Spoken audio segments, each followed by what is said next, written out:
German Chancellor Friedrich Merz said that his country will take part in a French nuclear exercise later this year. The announcement came after a meeting of the Franco-German Ministerial Council, where high-level officials of both governments convened to discuss their cooperation across all sectors, namely defense. Die Koalition der Willigen wird im Herbst auf französische Initiative ein Manöver abhalten. Deutschland wird sich beteiligen. Wir klären gemeinsam, wie diese Beteiligung dann im Einzelnen aussehen wird. French President Emmanuel Macron says the goal is to boost continental security against threats in an increasingly uncertain geopolitical climate. L'objectif, qu'est-ce que c'est? C'est d'améliorer la sécurité du continent européen, de créer plus d'incertitude chez nos adversaires. The two allies discussed ways to boost their cooperation in the fields of manufacturing, trade, and even ways to prop up Europe's efforts in the US and China-dominated AI space. Merz and Macron also agreed to co-create a roadmap to address China's unfair trade practices, causing an ever-growing EU trade deficit with Beijing, which they plan to tackle by September.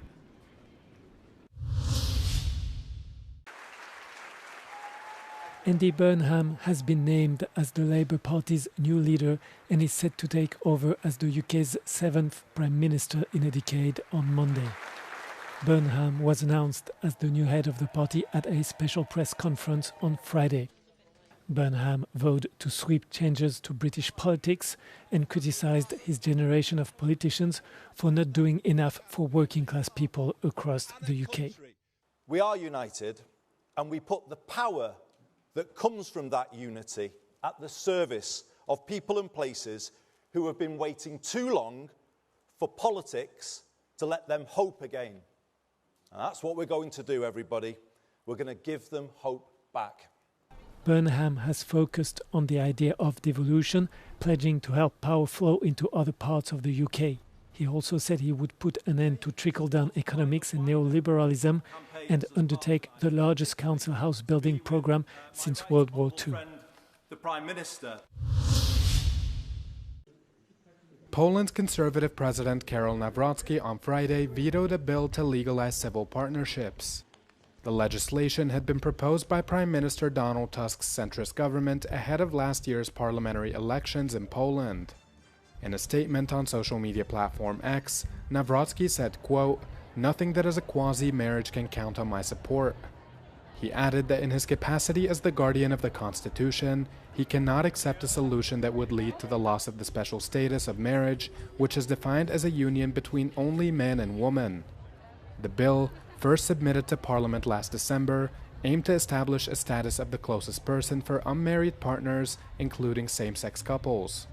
The unions would grant some of the rights currently reserved for married couples under Polish law, such as joint property rights, access to each other's medical information, and burial rights. To ease conservative opposition, leaders of the ruling coalition have stressed that closest person unions do not exclusively have to be between romantic partners, but could also be neighbors or family members. Tusk criticized President Nawrocki following his veto, noting that it's, quote, "an expression of contempt towards people, the right to happiness and a normal life." Overnight strikes on Ukraine have killed 7 people over the last 24 hours, according to officials, and injured dozens more. Ukraine's President Volodymyr Zelensky said the Kremlin targeted a number of areas across the country. Local officials reported attacks in the northern Sumy and Kharkiv regions, the southern Odessa, Kherson, and Zaporizhia regions, as well as Donetsk, part of the industrial Donbass region.